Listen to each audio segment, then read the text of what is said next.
Fala, meus amigos são paulinos, um excelente sábado para todos, um bom final de semana. Estou aqui trazendo mais um vídeo no canal, trazendo essas últimas notícias aí do Tricolor, nessa preparação para jogar somente na quinta-feira contra a equipe da Chapecoense. São Paulo que está se recuperando fisicamente para encarar o restante dessa temporada com a volta do Brasileirão e logo a Copa Sul-Americana. Estou trazendo um corte com essas informações. Se inscreva no canal, deixa seu like, se quiserem deixar a opinião de vocês aí nos comentários. E vamos com o vídeo. Boa noite, Marcelo Bazejo, meu querido. O técnico Crespo testou uma nova opção na lateral esquerda, é verdade? É isso, Michele. Boa noite para você. O São Paulo segue se preparando para o jogo contra a Chapecoense, quinta-feira no Canindé. E a novidade é o lateral direito Moreira, que está de volta ao elenco, só que o técnico Hernan Crespo vem utilizando ele numa posição diferente. Conforme apuramos, na atividade de hoje, Moreira foi testado como lateral esquerdo. A gente lembra que o Moreira, desde as categorias de base, sempre se destacou pela sua versatilidade, joga na direita, joga também na lateral esquerda, atua como volante. Até por isso, o técnico Hernan Crespo também planeja observá-lo atuando ali no meio-campo, exercendo a função de volante. Resta saber se ele vai conseguir convencer a comissão técnica de que pode ser útil à equipe, até porque ele estava emprestado ao Porto, mas o Porto não quis exercer a opção de compra. Ele sempre vem sofrendo com bastantes lesões, então é uma grande dúvida. Será que o Moreira vai conseguir performar? Vamos aguardar, porque tem muita coisa para acontecer ao longo desse ano. Devolvo para vocês aí no estúdio, já estamos de volta com mais informações do Tricolor. Obrigada, Bazejo. O que você acha do Moreira, Alex? Não sou muito empolgado com o Moreira, não, né? Porque Mas você se empolga com algum lateral do São Paulo? Também não. Bom, então partindo daí, eu acho que é aí que tem que ser a régua pra gente medir. O São Paulo tem dois laterais na esquerda, né? Ele tem o Enzo e tem o Wendel. E o Moreira é lateral direito e está treinando na esquerda para ser a terceira opção, sendo que na direita já existem 3 jogadores também. Tá certo que o Cédric pode estar de saída, né? Mas já tem o Mike, que é revelação, tem o Lucas Ramon, que veio do Mirassol, que é bom jogador. Então, eu não sei, o Moreira voltou do empréstimo lá de Portugal para ser mais um reserva aí no elenco do São Paulo, e talvez segundo reserva ou até terceiro reserva. Por isso que eu não me empolgo, assim, sabe? O Moreira está treinando na lateral. Pô, mas tem 2 na frente dele. Ele me arranca suspiros? Não arranca suspiros, mas eu não tenho essa visão do Alex Miller, não. Eu penso um pouco diferente. Para a realidade do São Paulo... Não pode isso, tem que pensar como eu. Negativo. Como assim? Para a realidade... Tem que pensar como eu. Vocês parem. Para a realidade do São Paulo, eu entendo que pode ser um bom jogador. A questão é, como você disse, Alex, que ele tenha uma sequência, coisa que ele não teve nem aqui nem na Europa por lesões. Se tiver uma sequência, nos jogos que eu vi quando ele estava atuando pela lateral direita no São Paulo, ele vinha bem. O problema era a série de lesões. E aí depois se recuperou e foi para a Europa. Agora ele volta. Então, hoje, tendo a régua do São Paulo, todas as dificuldades que tem, e daqui a pouco a gente vai falar sobre o Alisson, eu não consigo entender o Alisson fora do São Paulo, mas isso a gente discute depois. Então, pelos problemas que o São Paulo tem, assim como outras equipes, aspecto financeiro, você ter mais uma opção, um jogador que pode jogar pelas duas, eu entendo que de repente vou apostar nessa volta aí do Moreira. Bazejo, eu tenho uma pergunta para fazer para você sobre o Alisson. Tem novidade a respeito do volante? Ele vai embora mesmo, é isso? Vai para o Rio de Janeiro? Vamos lá, Michele. O Alisson já estava no Rio de Janeiro, foi anunciado há pouco pelo Fluminense nas redes sociais, empréstimo até o fim da atual temporada. E para que esse empréstimo fosse viabilizado, o São Paulo abriu mão da compensação financeira de R$1 milhão que havia exigido ao Corinthians, porque no entendimento da diretoria, o Fluminense, diferentemente do Corinthians, não é um rival histórico do clube, portanto, eles decidiram facilitar a saída do Alisson, até por entender que não havia mais clima entre o Alisson e a torcida. O Fluminense tem o técnico Luiz Ubeldia, né, no comando da equipe, que já trabalhou com o Alisson e aprovou a chegada dele. Apesar de o São Paulo não receber esse R$1 milhão de compensação do Fluminense, o Fluminense vai arcar com 100% dos salários do atleta e também, se utilizar o Alisson contra o São Paulo, a multa é de R$2 milhões. Tem também uma opção de compra de €2,5 milhões, aproximadamente R$15 milhões, se o Fluminense quiser adquirir Alisson em definitivo ao fim do empréstimo, viu, amigos?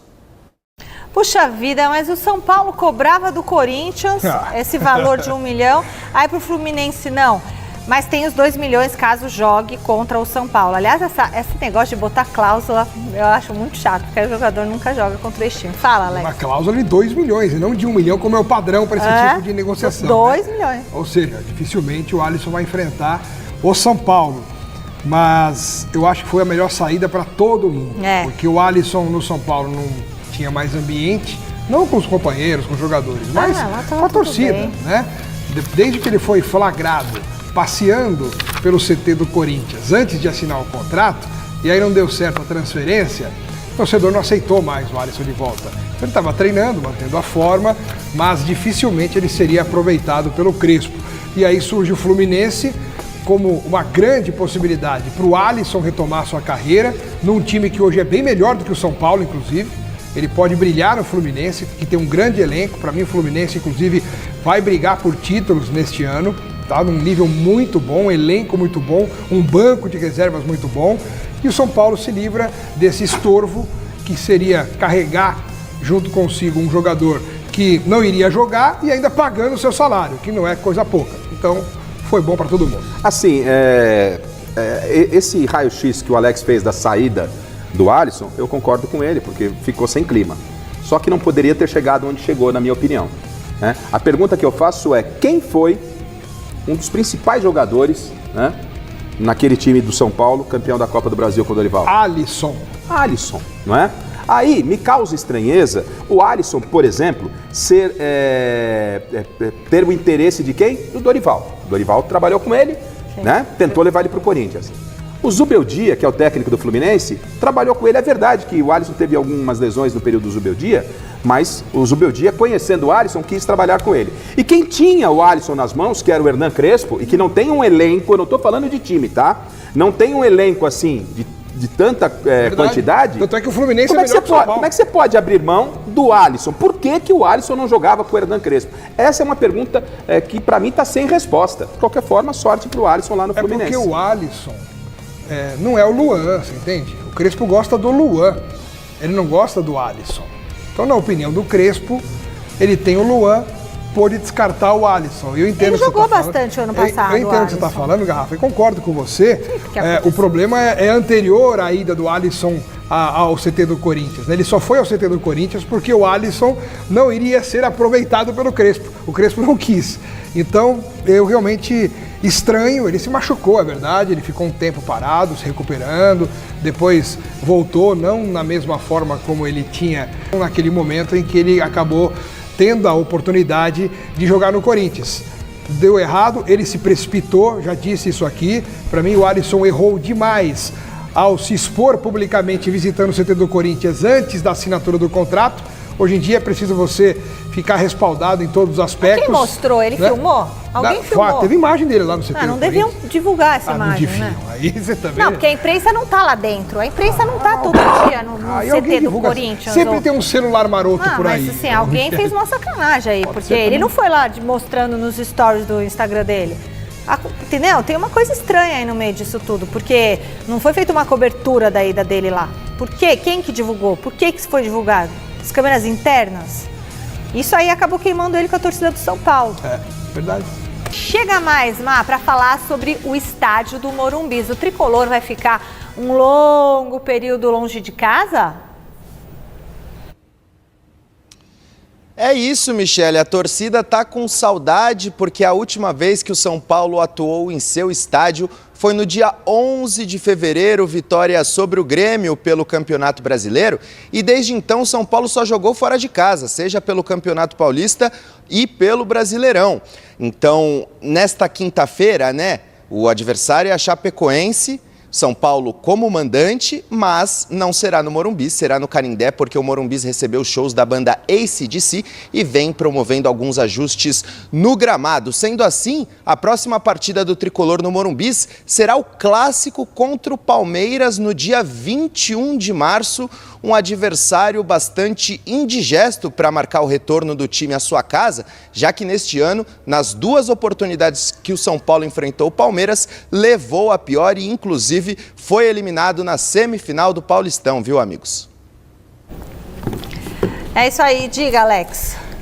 Pois é, os São Paulinos não podem mais ficar tirando sarro dos palmeirenses Não quando o vai ter assunto caso. é estádio, né? Porque aquela coisa, vocês não têm estádio, tem que jogar fora. Olha o São Paulo aí, tá pior que o Palmeiras, vai ficar mais um mês fora do Morumbi. Complicado. Quantos jogos?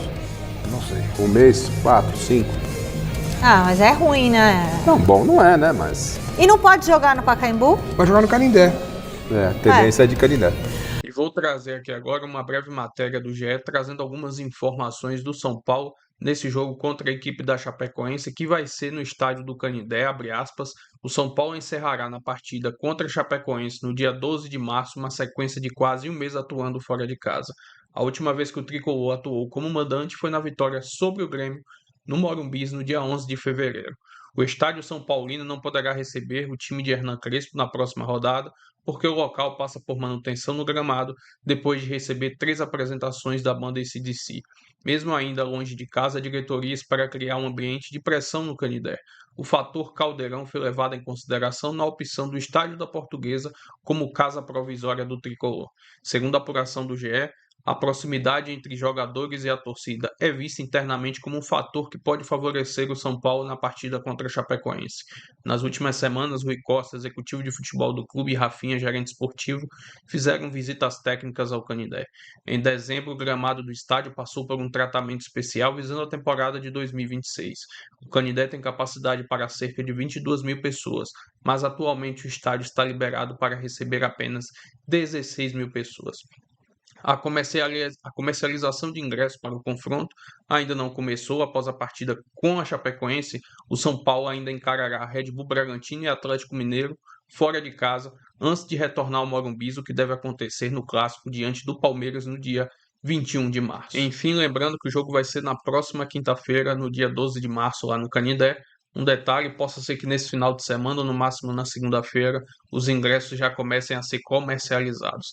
Além disso, foco total nesse jogo, que precisa vencer para continuar ali na liderança, quem sabe, do Campeonato Brasileiro, e na questão de jogar no Canindé, bem interessante, pelo menos é na capital, um local de fácil acesso para os torcedores. Enfim, se inscreva no canal, deixe seu like, se quiserem deixar a opinião de vocês aí nos comentários, e até o próximo vídeo. Vamos São Paulo!